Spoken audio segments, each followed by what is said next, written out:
Good afternoon, everyone. Today, we are very pleased to welcome Professor Alan Evans. He's the director of the Imperial Center for Inference and Cosmology. And today, he will talk about field level inference of cosmic shear using all the data with Bayesian hierarchical model.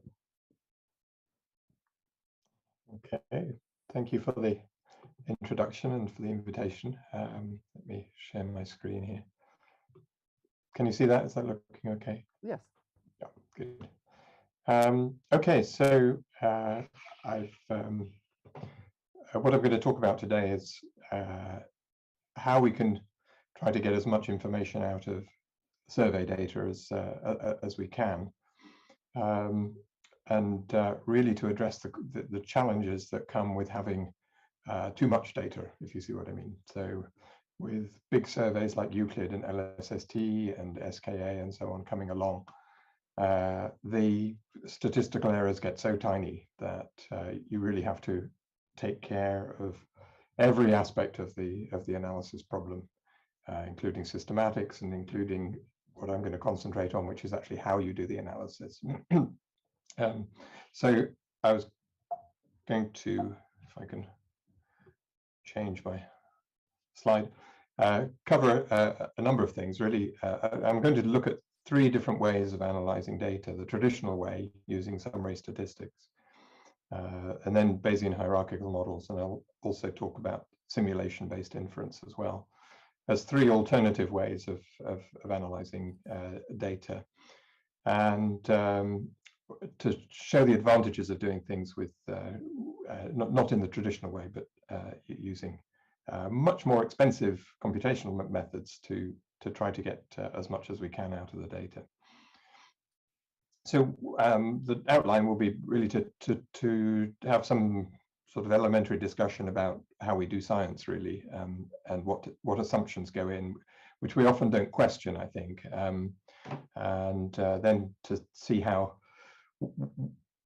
we can do things better with Bayesian hierarchical models, and then to address the question, well, who cares? I mean, do the traditional methods work well enough, or do we have to be careful? And I would say probably my conclusion on that would be that with current data, then the standard methods work pretty well. But I think for the next generation of data coming, I think we're going to need to be more careful and do things in a better way.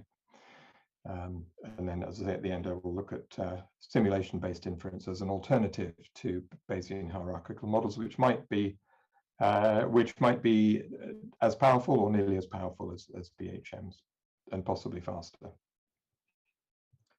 So let me start with some really introductory remarks about what we need to do when we do scientific analysis.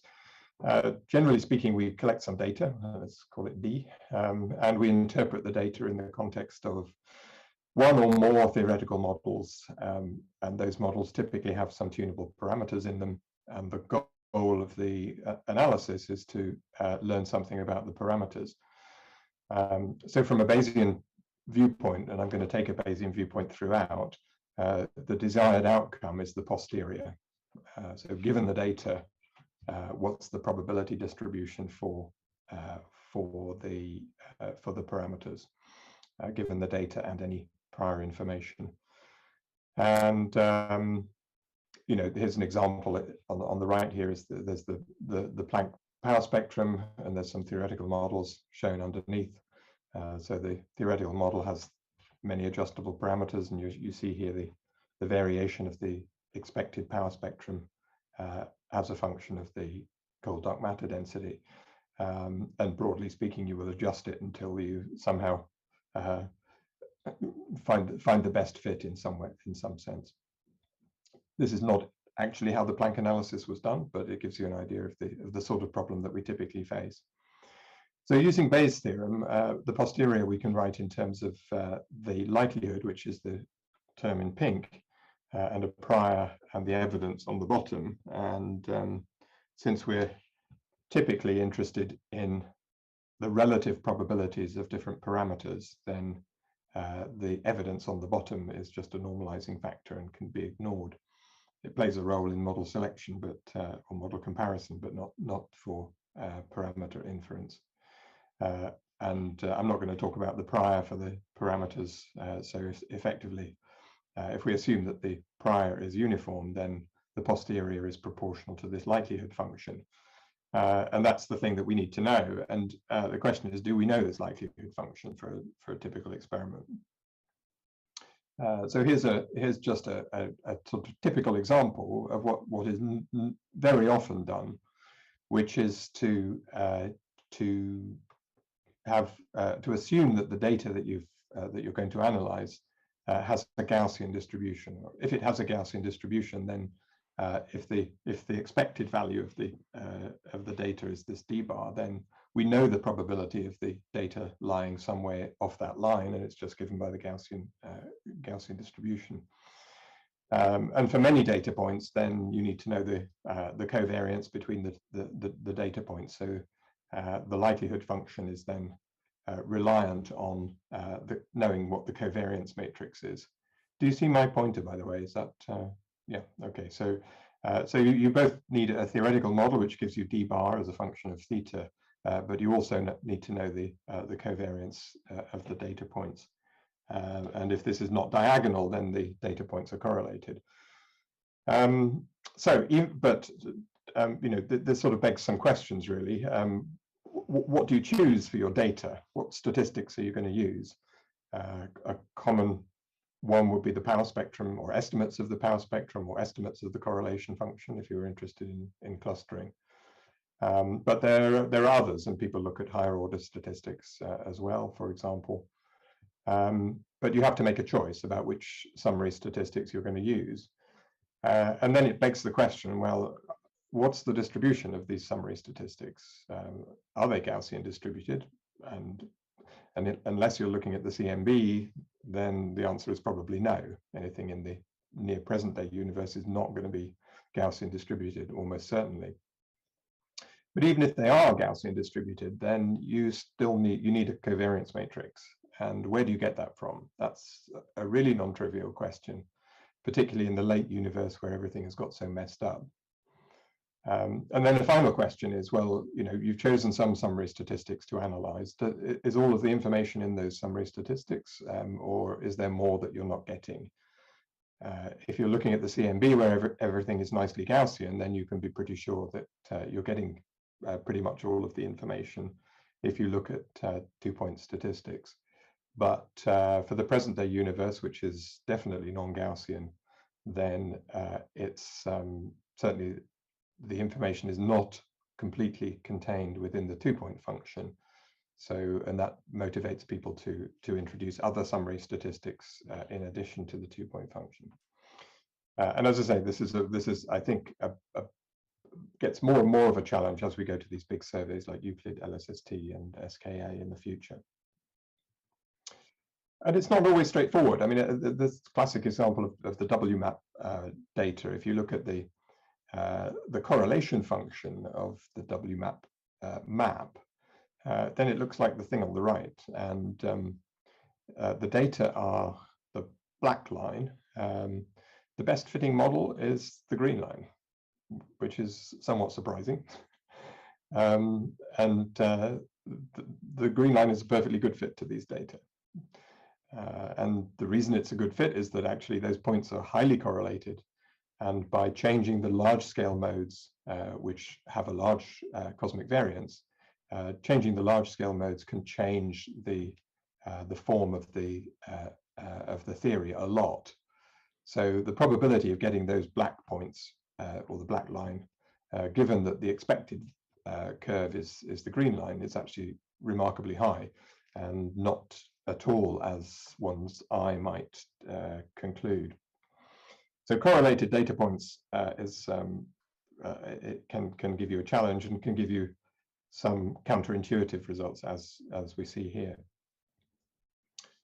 What about the Gaussian assumption? Well, often we will rely on the central limit theorem to help us with this, and it's a fantastic theorem, and it allows us to do a lot of science that we otherwise wouldn't be able to do. And if you average over enough IID data, then the distribution will indeed tend to a Gaussian. But it begs the question of, with the data that we choose to analyze, does the central limit theorem apply? And can we assume that the data are Gaussian distributed or not? And the answer is, well, it depends. It's quite often the case that the data aren't IID, so the central limit theorem won't formally apply. And the convergence to a Gaussian can be quite slow. And there's an example in the bottom here where we looked at simulated weak lensing data, where naively one might have thought that the summary statistics, which are correlation functions here, would have enough contributions that the central limit theorem should work. But in fact, it doesn't work terribly well, even with quite a lot of data, quite a lot of IID data being averaged. There is quite a lot of non-Gaussianity still in the summary statistics. I won't go into the details here, but if it was Gaussian, you should get something like the middle panel, but what you get is on the left, showing a lot of structure. These are sums and differences of Gaussian variables, but the details don't really matter. The point is that there's a lot of structure in there that indicates that things are not very Gaussian. So that's a challenge for the present day universe, because gravitational instability has made things very non-Gaussian, and it begs the question of how we can do science when we don't know the statistics of the things that we measure, or rather, should I say, the probability distributions of the statistics that we're using. So what can we do? There's basically, I think, three approaches. One is to assume that the distributions are known, and that often means assuming that they're Gaussian and hoping. A second one is to learn the distributions, and this is where machine learning techniques can be very helpful. And the third way is to write the probability distributions in terms of known distributions.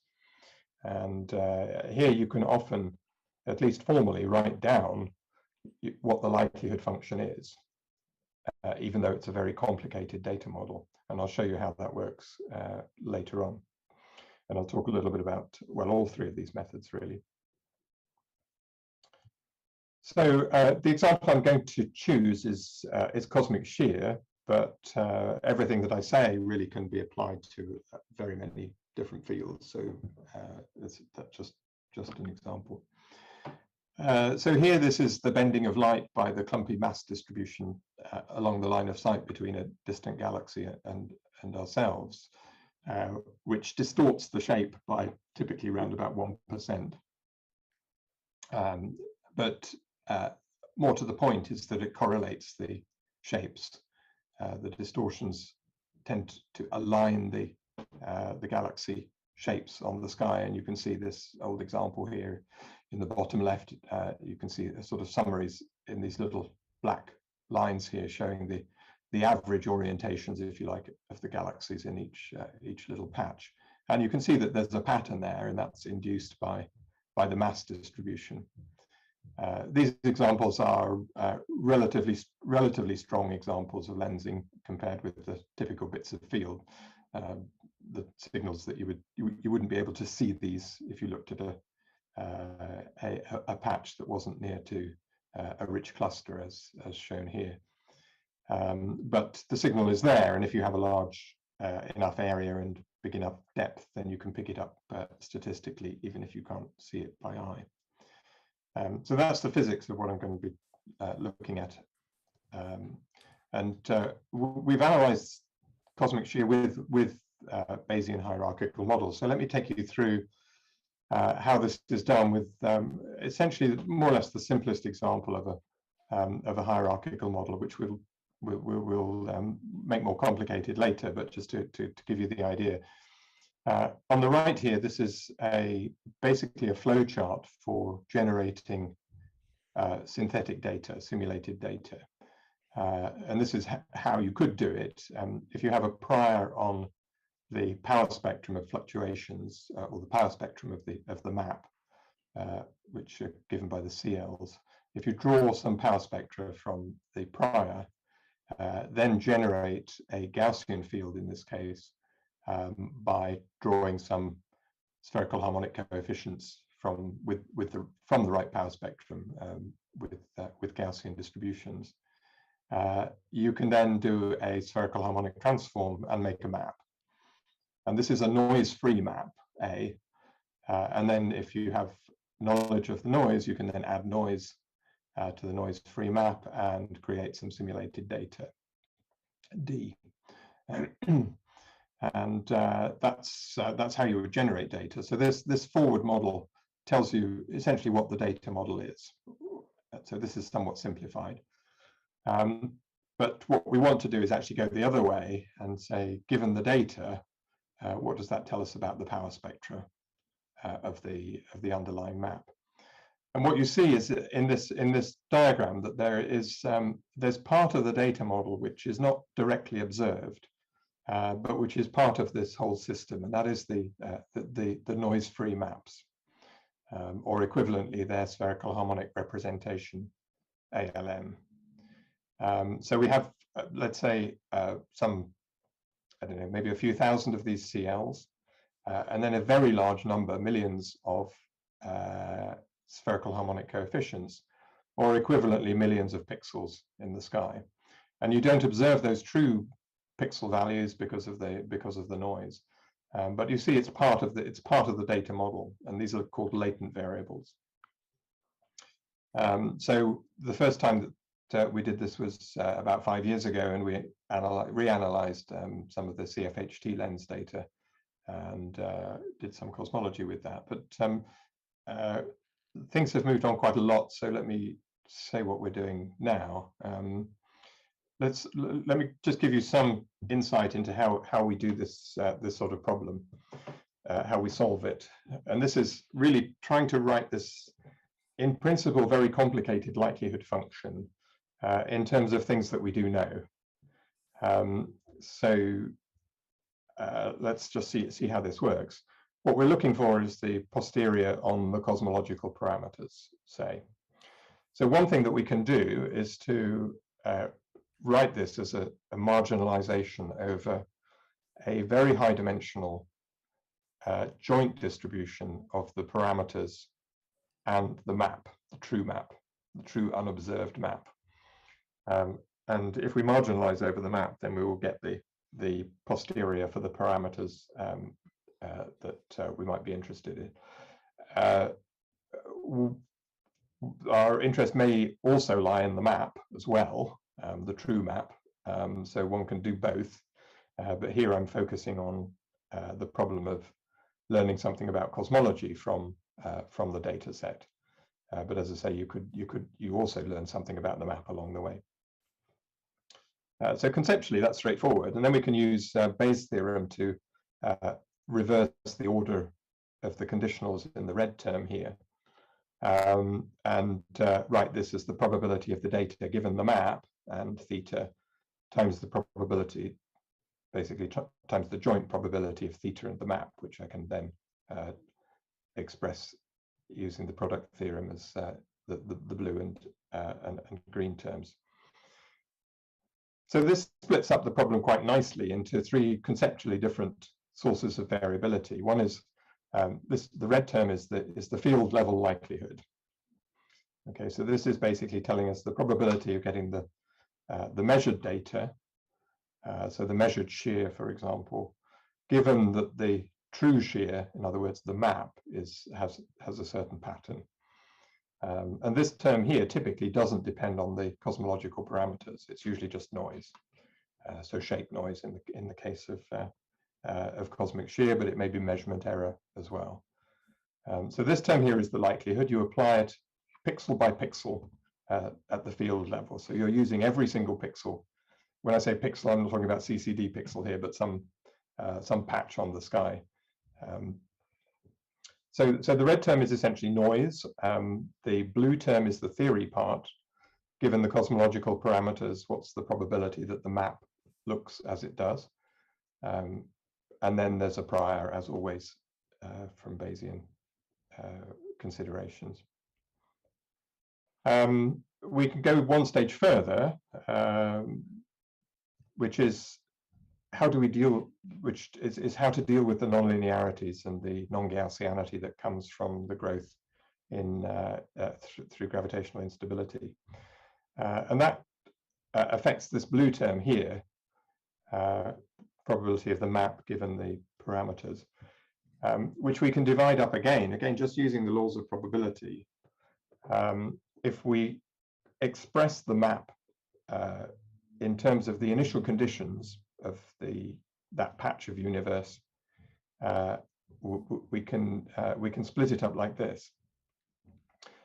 So the probability of the present day map, the nonlinear, non-Gaussian map that is the true shear field, is given by the probability of that map given some initial conditions, some initial density fluctuations, and theta, times the probability of the initial conditions given theta.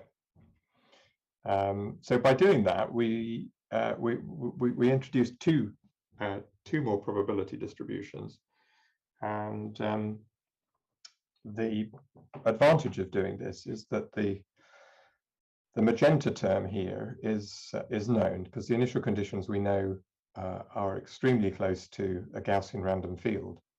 So we know this probability distribution. This is basically the probability distribution for the initial Fourier components of the density field. And for a given cosmological model with given parameters, then we know what that is. It's a Gaussian. So this one we know is Gaussian. The cyan term here is an interesting one. That is a relationship between the present day nonlinear field. Strictly speaking, it's the field on the past light cone. That's a detail. The present day field given the initial conditions. And that in principle we know, because what's controlling this is gravity. So if we have a gravity model, then this is a deterministic mapping. Given the initial conditions, I just run a simulation to the present day, and that tells me what the map is. So you can see the power of this hierarchical model is that we have this, in principle, quite daunting object, the posterior, but we've managed to write it down in terms of a lot of probability distributions that we know. We have the noise here, so if we know the noise distribution, that's fine. The prior we can choose, and the theory part we can decompose into initial conditions that are drawn from a Gaussian distribution, which we know, and a deterministic gravity model that we can get with simulations. So in principle, we've solved the problem, but you can probably see the issue that this is a very high dimensional problem. Our map, if it's a three-dimensional map of the density field, might have tens or even hundreds of millions of parameters in it. Essentially, every true value of the map is a parameter in this problem. So it's an extremely high dimensional problem, 10 to the 7, 10 to the 8 dimensions. So challenging to look at. But you can do it. There are techniques for sampling from that very high dimensional distribution, typically based on Hamiltonian Monte Carlo methods. And here's an example. We have two codes that do this. One is called Almanac, and this is sampling power spectra. So it's not sampling cosmological parameters. It's sampling the power spectra. And let's maybe just concentrate on the top row.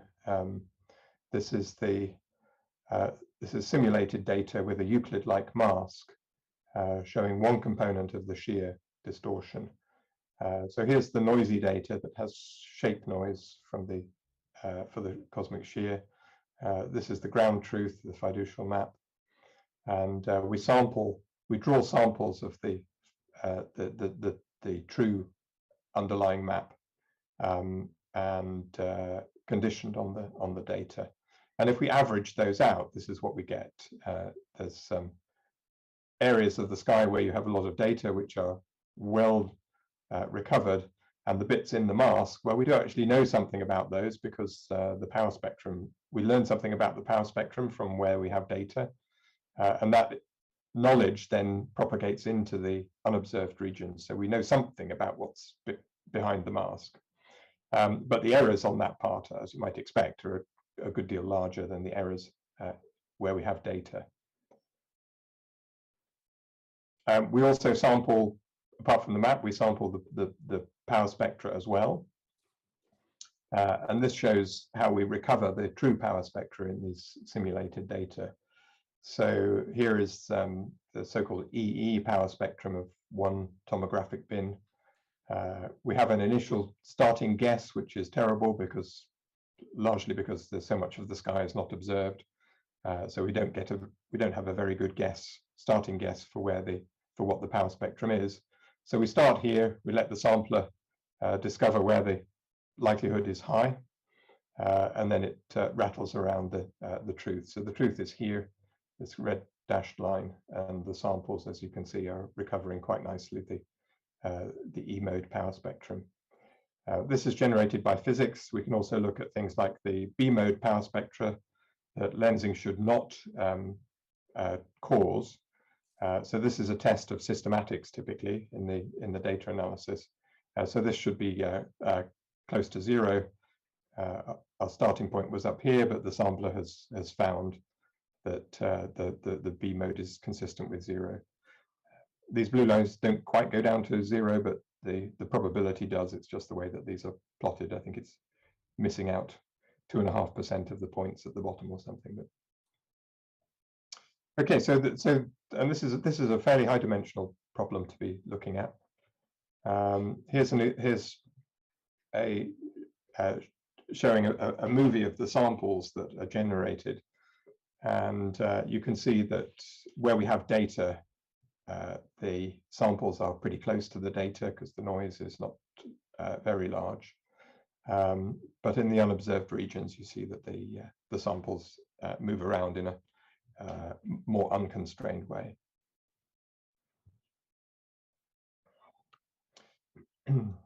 So with all of these samples of the map, we can marginalize over the map and find out what the power spectra are. So that's one code. Let me also talk about another one which is has more physics in it. So Almanac is good for characterizing the statistical properties of the map. It's like getting the Planck power spectrum, if you like. So Almanac gives us the power spectra, but doesn't directly do the cosmology. In much the same way that if you looked at the Planck map and you analyzed it to get the power spectrum, you could get the power spectrum, and then that's not directly telling you about cosmology. The advantage of the Planck power spectrum is that it's independent of what the cosmological model is. That is a feature of the data. Whereas obviously one is also interested in doing a model-dependent analysis to tell you what the parameters of the lambda CDM or whichever model you want. So Borg does this. It's sampling the three-dimensional primordial density field, which is Gaussian, so we know that.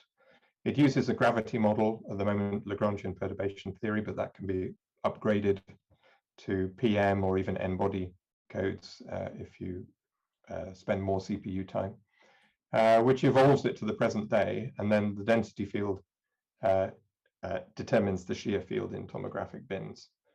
The forward model is on the right, but I won't spend any time on that.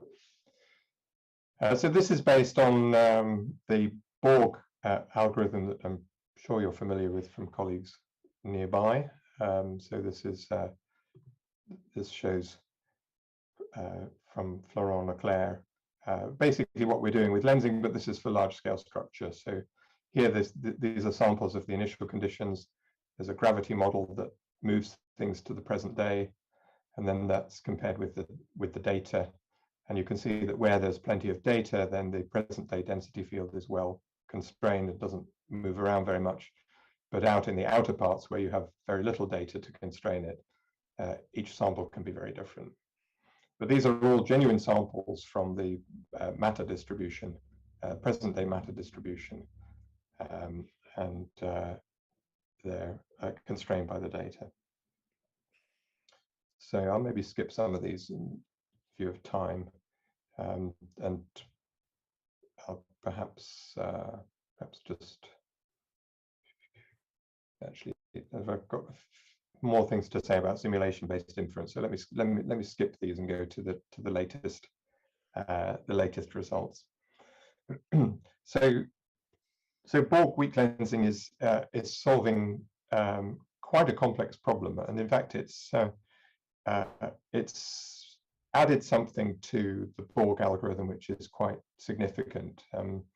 So Borg, to date, has solved a problem where the cosmology is fixed, and the problem has been to find the initial conditions.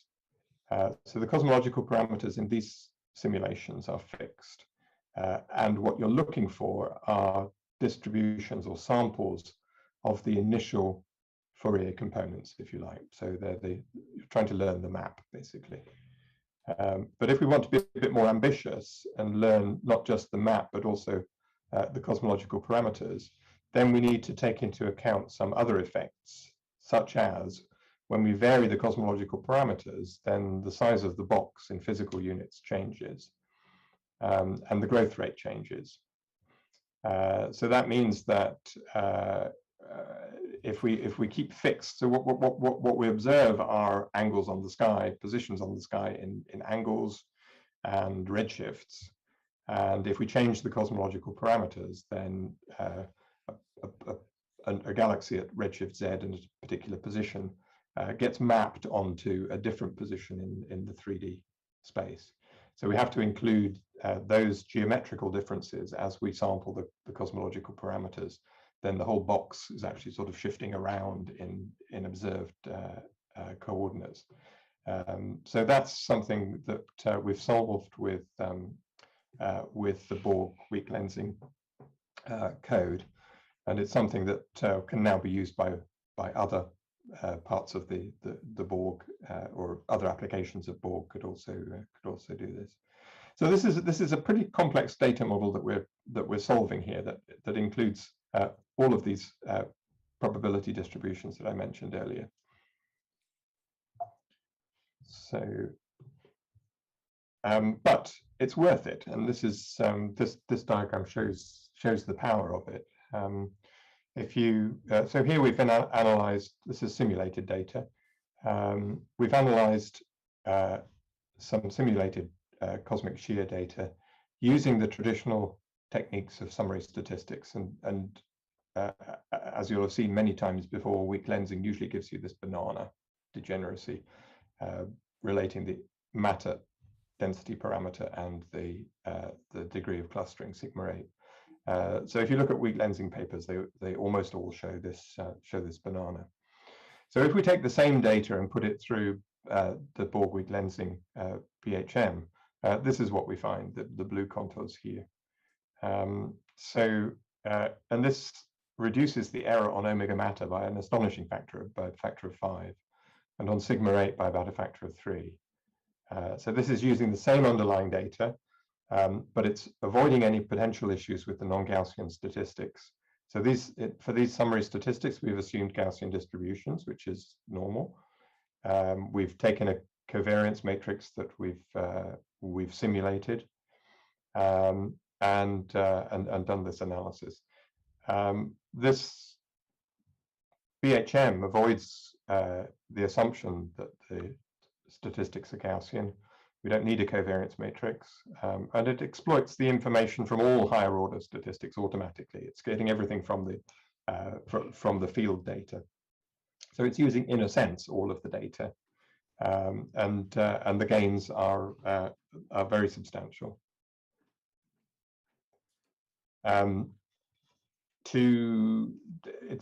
It's also a very good way of including systematics, and that's the next major challenge for weak lensing surveys and other surveys. Intrinsic alignments is one for cosmic shear.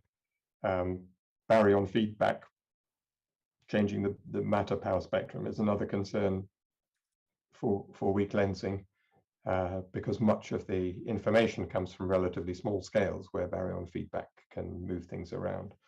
So these we can include, and in fact we now do include into the Borg WL, and so that's all working. We don't have any results yet, but the code works.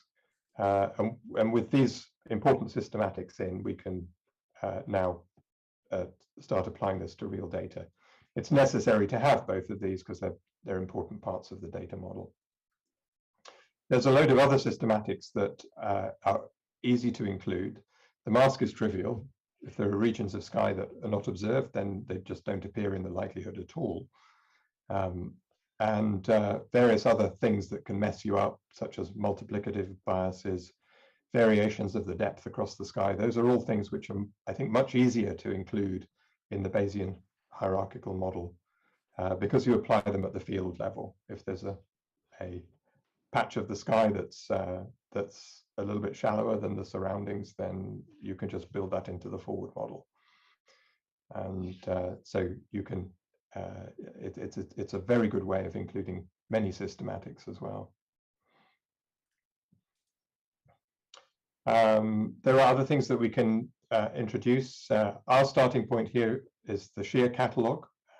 So galaxies with shear measurements or shear estimates. You could go back further and start with genuine CCD pixels.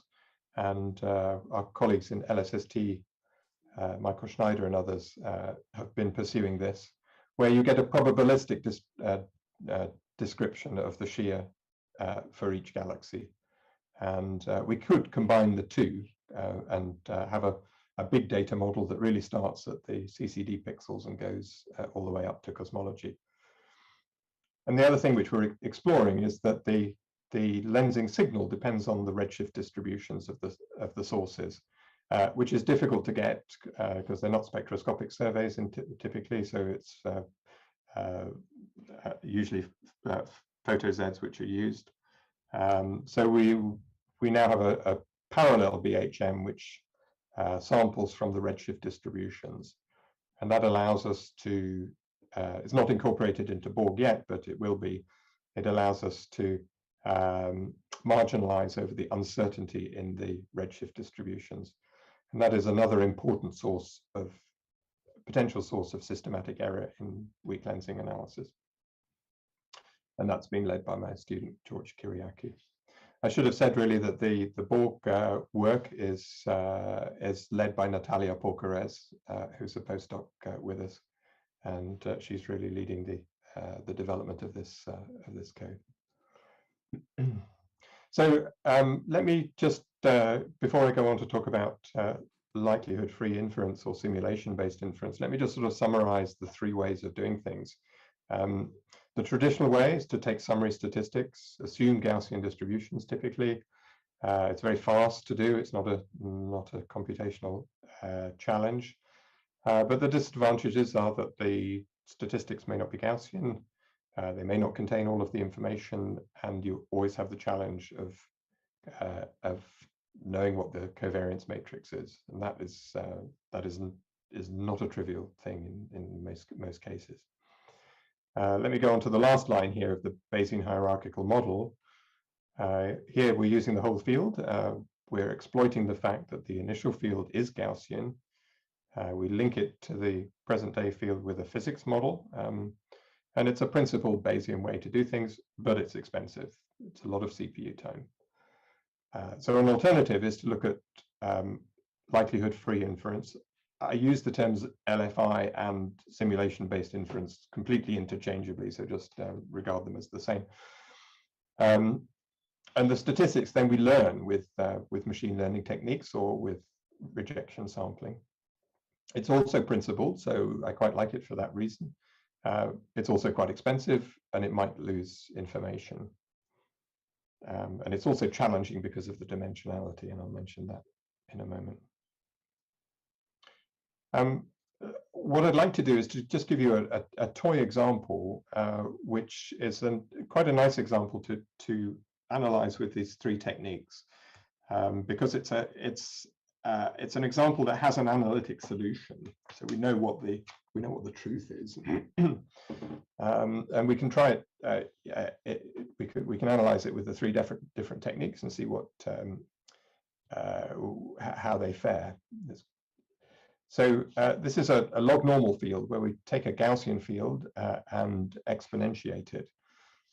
So the model is this. Its details are not too important, but there are two parameters in it. We generate a Gaussian field with a certain scale length, which is beta, that expresses the correlation length, if you like, of the field. And then we exponentiate it with a factor alpha. So the bigger alpha is, the more non-Gaussian it becomes. If alpha is tiny, then it's very close to a Gaussian field. As you crank alpha up, then it becomes more and more non-Gaussian. So it's a two-parameter problem, and we can try to infer, given a log normal field, we can try to infer alpha and beta from the three different techniques.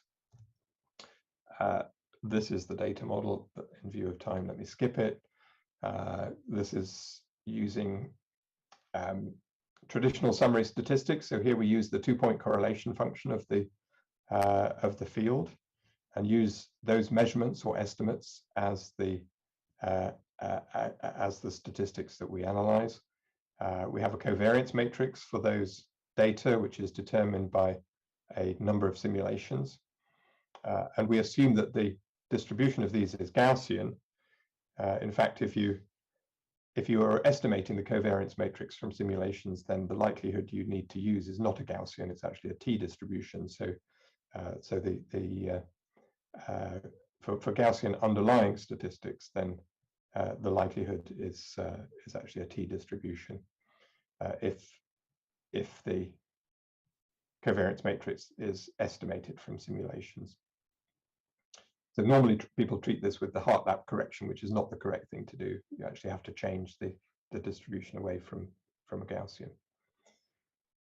So we can certainly do that. The data are the estimates of the correlation function, and we have the same challenges as I mentioned before. We can do simulation-based inference. So let me just introduce this. Here, what we would do is to run many simulations and learn the probability distributions. We can learn the sampling distribution and learn the joint distribution of data and parameters. So just to sketch out how this works, if we have a simulation which simulates the experiment, we can run it with the parameters set at certain values drawn from some prior. So let's take a very simple example where we have one parameter and one item of data, and we run the simulation once and we generate a point. I'll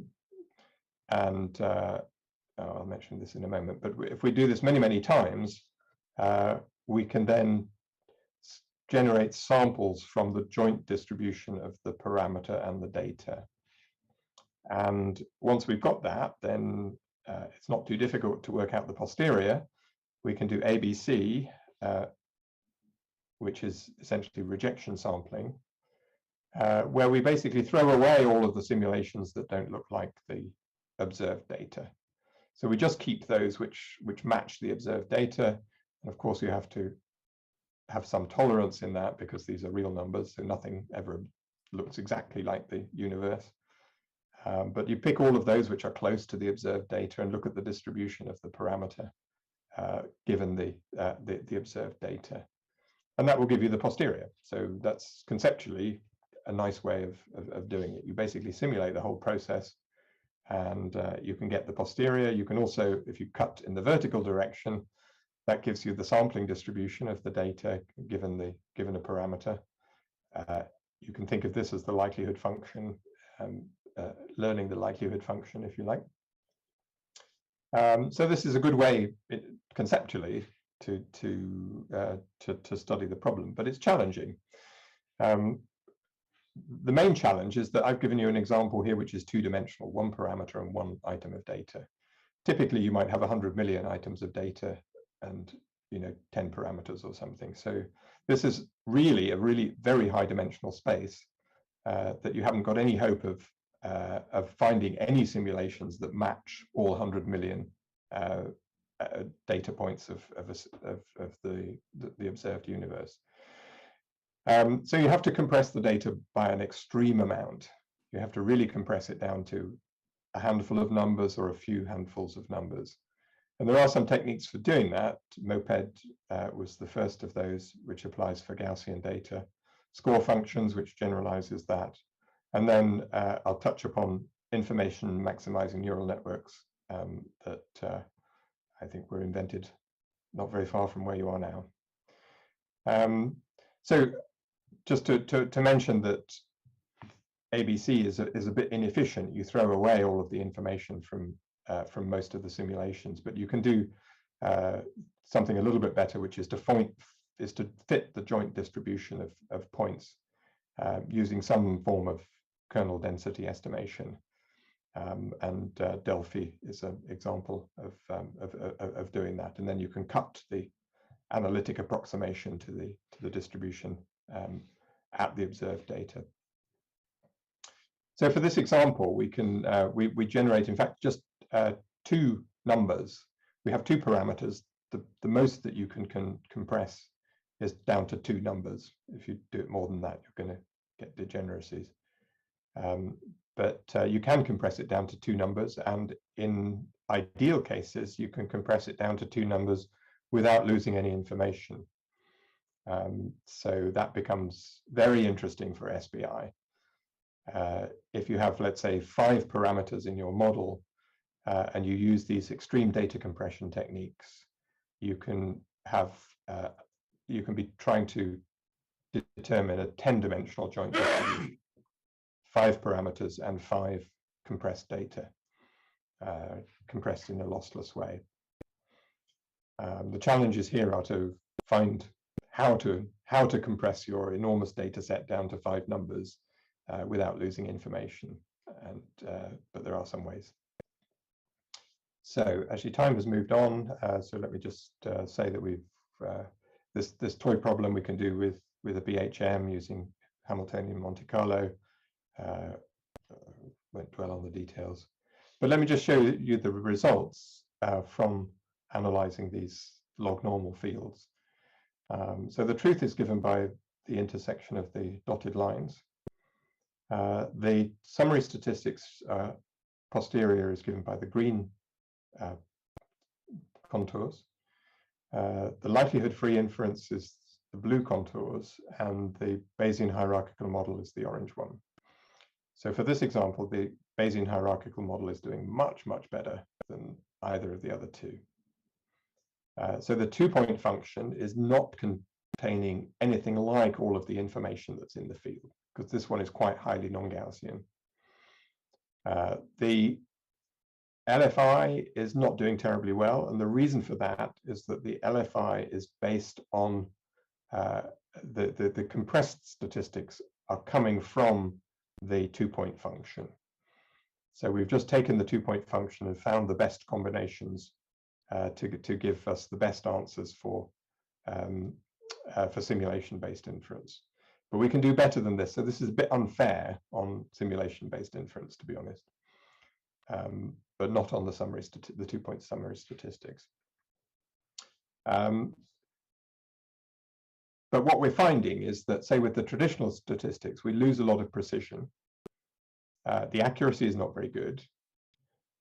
For LFI, the accuracy is good, but the precision in this case is not good, but I'll show that it can be better. And for the BHM, we have very high precision and accurate results. The example I showed was for a fairly highly non-Gaussian field, but on the left here are the results from a very mildly non-Gaussian field, where the non-Gaussianity is changing the 2-point correlation function just by a few %. And we see this huge improvement for the BHM over the summary statistics. So this actually gives us a lot of confidence that the weak lensing results that you showed before, which lifted the degeneracy between omega matter and sigma 8, that we're seeing something very, very similar here for a very mildly non-Gaussian field. So the BHM is really good at picking out these slightly non-Gaussian features that appear in the data set and exploiting them. I think I'm just more or less finished, but just say that there are better ways of finding the good summary statistics for simulation-based inference, and there's been some exciting work from Tom Charnock and collaborators, Ben Vandel, Guillaume Lebeau nearby, where you find the best summary statistics using neural networks, convolutional neural networks or something else. And this graph here, which is made by my student Lucas Mackinnon, showing in work with Ben, not with me, showing as you train the network, how much information you get. And here they're basically finding better and better summary statistics automatically using neural networks. And the theoretical maximum for the situation that they looked at is the dashed line. So they can do a lot better than we did with the summary statistics based on the two-point function by using machine learning techniques to find the summary statistics which work best. And they can find ones which are basically lossless, which is really quite impressive. I know that some of you are interested in radio observations. There's a similar study in this paper at the bottom for 21 centimeter applications. Let me just say, just touch on something as an aside before I finish. On the machine learning side, underlying many of the calculations that are done for the theory of these things is the matter power spectrum as a function of wave number and redshift. And my former student Harry Mutuvalu has used Gaussian processes to emulate this function, and that's public in a code called EMU-PK. The nice thing about the Gaussian process is that it's differentiable, so it can be used in Hamiltonian Monte Carlo methods quite nicely. So if you're using class for anything and you want a differentiable version of class, then this EMU-PK will basically give you class-like output, but it will also give you the derivatives of the power spectra with respect to cosmological parameters as well, which can be very useful. So let me just finish with the conclusions, just to say that Bayesian hierarchical models are, for survey analysis, they're now feasible, and they have huge potential for high precision and high accuracy. An alternative principal way to do it is simulation-based inference, and we're exploring that as well. It might be competitive with BHMs. It's not as developed yet as BHMs, but it looks promising as well. And these are both computationally expensive methods. There's no doubt about it. They do take a lot of computation, but they do offer significant advantages in terms of precision, accuracy, and also systematics, and they can be applied to many different fields. So I'll stop there and take any questions if you have any. Okay, thank you very much for this talk. I'm sure that some participants will have some questions.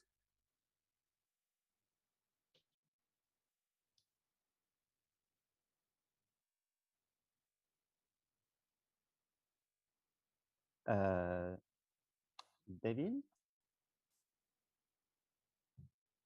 Yes, hello, Alan. Thank you so much for such an illuminating talk. As usual, it's really amazing. I was concerned about systematics. I mean, yes, you deal with a number of non-systematics, but what about other sorts of systematic, like, for instance, the galaxy catalogs, which are usually incomplete, and you cannot really model how incompleteness is behaving. And, or for instance, when you say about the power spectrum, suppose that there's still some modes from isocurvature fluctuations, and you're assuming everything's adiabatic and Gaussian and so on. So those sort of hidden systematics, how much can they bias your inferences, right, in those methods? Yeah, it's a really interesting question. I think, so, I mean, I think if there are unknown features in the data or unknown effects in the data, it's going to affect any analysis.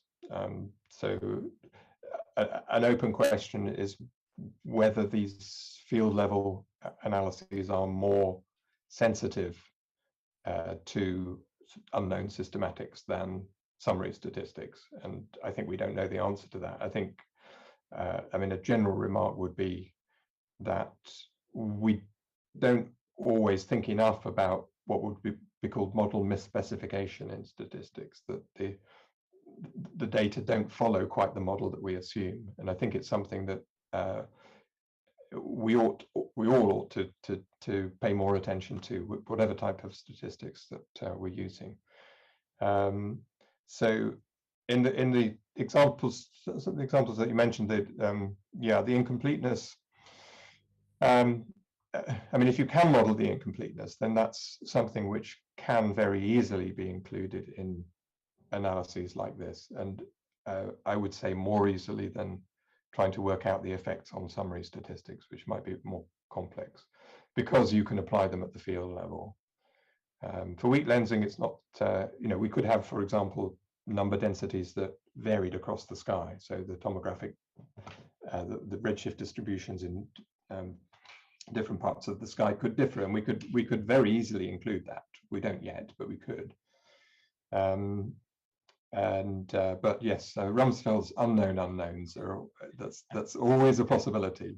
So I think I think one should bear that in mind, and I'm not sure that we've thought about that enough as a community. I think we probably would want to do some validation tests of doing things in different parts of the sky or whatever, and making sure that that the answers are consistent. Yeah, but for the known unknowns, or for the known systematics, then I think these are very often much easier to include in a forward model than trying to undo the effects after a complicated summary statistic calculation. Sure.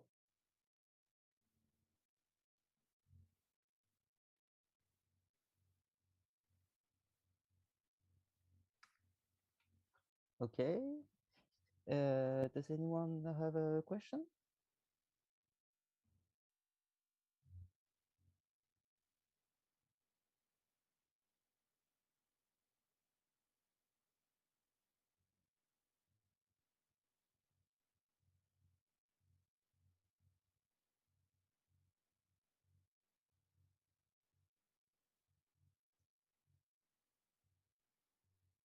Okay, so I think we will close the seminar here.